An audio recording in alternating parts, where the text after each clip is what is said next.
Hi friends, నమస్తే. Welcome back to అంతరాజుస్ kitchen and tips. ఈరోజు వీడియోలో హెయిర్ ఫాల్ని కంట్రోల్ చేస్తూ వెంట్రుకలు పొడుగ్గా, నల్లగా, దృఢంగా పెరగడానికి హోమ్ మేడ్ హెర్బల్ హెయిర్ ఆయిల్ని చూపించబోతున్నానండి. సూపర్ రిజల్ట్ అయితే ఇస్తుంది. మీకు హెయిర్ వీక్గా ఉండి హెయిర్ ఫాల్ అయిపోయి హెయిర్ రీగ్రోత్ అవ్వట్లేదంటే మాత్రం ఈ ఆయిల్ని ఈరోజే ప్రిపేర్ చేసుకొని మీరు యూజ్ చేయండి. తప్పకుండా మంచి రిజల్ట్ అయితే ఉంటుంది. దీనికోసం పెద్ద ఏమీ చేసేనక్కర్లేదండి. సహజంగా మన చుట్టుపక్కల ఉండే అలాగే మన ఇంట్లో ఉండే పదార్థాలే జుట్టుకి రక్షణ, పోషణని ఇస్తాయి. ఇక్కడ నేను ఒక 10 ఇంగ్రీడియంట్స్ వరకు యూజ్ చేశానండి. అన్ని ఇంగ్రీడియంట్స్ ఏమీ కంపల్సరీగా ఉండక్కర్లేదు. మీకు అవైలబుల్గా ఉన్నాక 5 ఇంగ్రీడియంట్స్తో కూడా మీరు ఈ హోమ్ మేడ్ హెర్బల్ ఆయిల్ని ఈజీగా రెడీ చేసేయచ్చు. ఓకే, ఎలా ప్రిపేర్ చేసుకోవాలో ఒకసారి చూసేద్దాము. ఈ హెర్బల్ హెయిర్ ఆయిల్ని ప్రిపేర్ చేసుకోవడానికి ఇక్కడ నేను 30 లీటర్ వరకు ప్యారచూట్ ఆయిల్ని తీసుకుంటున్నానండి. మీరు దీనికి బదులు ఆడించిన కొబ్బరి నూనె తీసుకోవచ్చు. తర్వాత ఇంగ్రీడియంట్స్ అన్నింటినీ శుభ్రంగా క్లీన్ చేసుకుని కట్ చేసుకోవాల్సిన వాటిని చిన్న చిన్న ముక్కలుగా కట్ చేసుకొని రెడీగా పెట్టాలి. తర్వాత ఇక్కడ నేను ఒక గుప్పెడు వరకు గోరింటాకుని తీసుకున్నానండి. గోరింటాకుని ఆయిల్లో వేసి మరిగించడం వల్ల జుట్టుకి అలాగే మాడుకి చలవ చేస్తుందండి, చల్లబరుస్తుంది. అలాగే డాండ్రఫ్ని కూడా తగ్గిస్తుంది. తర్వాత ఇక్కడ నేను ఒక 2 చిన్న ఉల్లిపాయలను తీసుకున్నానండి. ఉల్లిపాయల్లోని పోషకాల వలన జుట్టు తొందరగా పెరుగుతుంది, హెయిర్ లాస్ని ప్రివెంట్ చేస్తుంది. అలాగే ఊడిపోయిన హెయిర్ థిక్గా రావడానికి మనకి యూజ్ అవుతుందండి. ఇక్కడ మనం చిన్న ఉల్లిపాయలను తీసుకుంటే ఇంకా బెటర్ రిజల్ట్ అయితే దొరుకుతుంది. నెక్స్ట్ ఇంగ్రీడియంట్ వచ్చేసి వేపాకండి. ఇది యాంటీ బ్యాక్టీరియల్ అలాగే యాంటీ ఫంగల్గా ఉపయోగపడుతుందండి. చుండ్రుని పోగొడుతుంది. మన తలలో ఏమైనా దురద లాంటివి ఏమన్నా ఉంటే అవి కూడా పోగొడుతుంది. హెయిర్ స్ట్రాంగ్ అండ్ రీగ్రోత్ అవడానికి బాగా యూజ్ అవుతుందన్నమాట. తర్వాత తులసి అండి.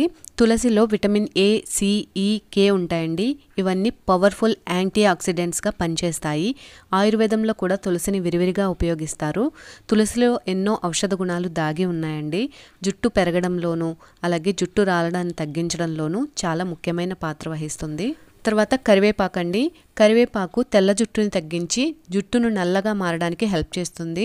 ప్రోటీన్ ఎక్కువగా ఉంటుంది కాబట్టి స్కాల్ఫ్ని మాయిశ్చరైజ్గా చేస్తుంది. డెడ్ హెయిర్ స్కిన్ సెల్స్ని రిమూవ్ చేస్తుందండి. ఈ విధంగా అన్ని ఆకుల్ని కూడా ఒక గుప్పెడు వరకు తీసుకుంటే సరిపోతుంది. నెక్స్ట్ ఇంగ్రీడియంట్ వచ్చేసి మందారాకండి.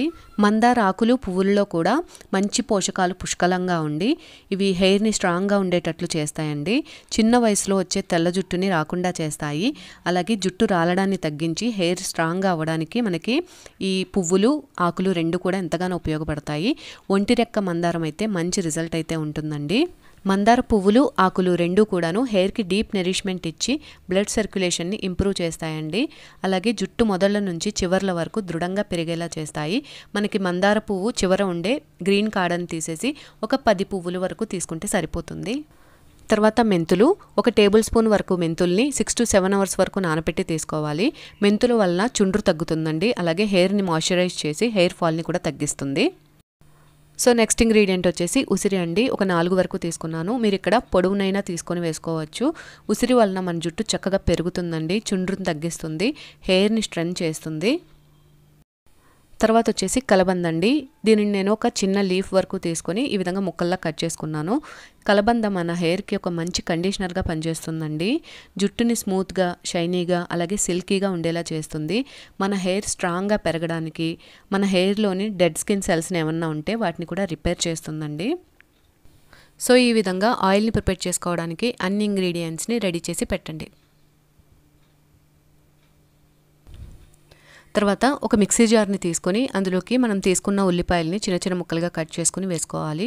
అలాగే ఉసిరికాయ ముక్కలు, నానబెట్టిన మెంతులు, ముక్కలుగా కట్ చేసుకున్న అలోవెరాని వేసుకుని స్మూత్గా బ్లెండ్ చేసుకోవాలండి. ఇక్కడ ఏమన్నా వాటర్ అవసరమైతే మనం మెంతులు నానబెట్టుకున్న వాటర్ ఉంటుంది కదా, దాన్ని యూజ్ చేసుకొని కొద్దిగా స్మూత్గా బ్లెండ్ చేసుకోవాలి. తర్వాత మనం తీసుకున్న ఆకుల్ని, పువ్వుల్ని అన్నింటినీ కూడా ఇందులోకే వేసేసి మెత్తగా బ్లెండ్ చేసుకొని తీసుకోవాలి. మరీ లూజ్గా రుబ్బుకోకూడదండి. ఆయిల్లో వేసినప్పుడు చిటపటలాడిపోయి ఆయిల్ ఎగిరిపోతుంది. కాబట్టి గట్టి ముద్దలాగే మనం రుబ్బుకోవాలి. తక్కువ వాటర్ని వేసుకొని రుబ్బుకుంటే సరిపోతుంది. తర్వాత స్టవ్ మీద ఒక అడుగు మందంగా ఉండే, లోతుగా ఉండే ఒక బౌల్ని తీసుకొని, అది స్టీల్దైనా ఇత్తడిదైనా ఏదైనా పర్వాలేదండి, అందులోకి మనం తీసుకున్న 30 లీటర్ వరకు ఆయిల్ని వేసేసుకోవాలి. బౌల్లోకి ఆయిల్ వేయడం కంప్లీట్ అయిపోయిన తర్వాత ఇప్పుడు అందులోకి మనం ముందు గ్రైండ్ చేసి పక్కన పెట్టుకున్న థిక్ పేస్ట్ ఉంది కదండి, దానిని ఇందులోకి వేసేసుకోవాలి. స్టవ్ని ఆన్ చేసి సిమ్లో పెట్టి వేసుకోవాలి. మరీ ఆయిల్ బాగా కాగిన తర్వాత పేస్ట్ని వేసామంటే ఆయిల్ పైకి వచ్చేసే ఛాన్సెస్ ఎక్కువ ఉంటాయండి. కాబట్టి ఈ విధంగా ఆన్ చేసిన వెంటనే పేస్ట్ని వేసేసామంటే ఆయిల్లో ఈ పేస్ట్ అంతా కూడాను చక్కగా మిక్స్ అయిపోతుంది. మనం గ్రైండ్ చేసుకున్న పేస్ట్ అంతా కూడాను ఆయిల్లో చక్కగా కలిసేటట్టు ఈ విధంగా మిక్స్ చేసుకోవాలండి. ఎప్పుడూ కూడాను ఈ ఆయిల్ని ప్రిపేర్ చేసుకునేటప్పుడు మీడియం టు లో ఫ్లేమ్లో పెట్టుకొని దగ్గరే ఉండి కలుపుకుంటూ మరిగించుకోవాలండి. ఇలా ఒక 10 నిమిషాల పాటు మరిగించిన తర్వాత ఈ పేస్ట్లో ఉండే రసమంతా, ఆకుల్లోని రసమంతా, పువ్వుల్లోని రసమంతా చక్కగా ఆయిల్లోకి ఈ విధంగా గ్రీన్గా దిగిపోతుందండి. చూస్తున్నారు కదా. ఈ విధంగా ఒక 20 మినిట్స్ పాటు ఆయిల్ని కలుపుకుంటూ దగ్గరే ఉండి మరిగించుకోవాలండి.